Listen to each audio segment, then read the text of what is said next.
পরকেই ডাকিতে হয়, আপনার জনকে ডাকিতে হয় না। সে তো সংবাদ শুনিয়া আপনিই আসিবে। ভগবান শ্রীকৃষ্ণ প্রভাস যজ্ঞে ত্রিলোকবাসীদিগের নিমন্ত্রণ করিয়াছিলেন, কিন্তু ব্রজবাসীদিগকে কোনো সংবাদই দেন নাই।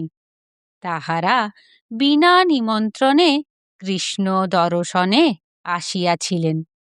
পিতা নন্দ, মাতা যশোমতী, প্রেমময়ী রাধা ও অন্যান্য ব্রজ গোপ গোপীগণ যজ্ঞস্থলে দ্বারবানের হাতে কতই না অপমানিত লাঞ্ছিত হইয়াছিলেন। কই, তবু তো তাহারা আপনজনের প্রতি রাগ বা অভিমান করেন নাই।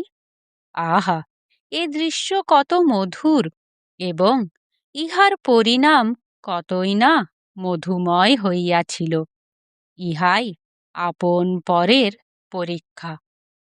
জয় গুরু।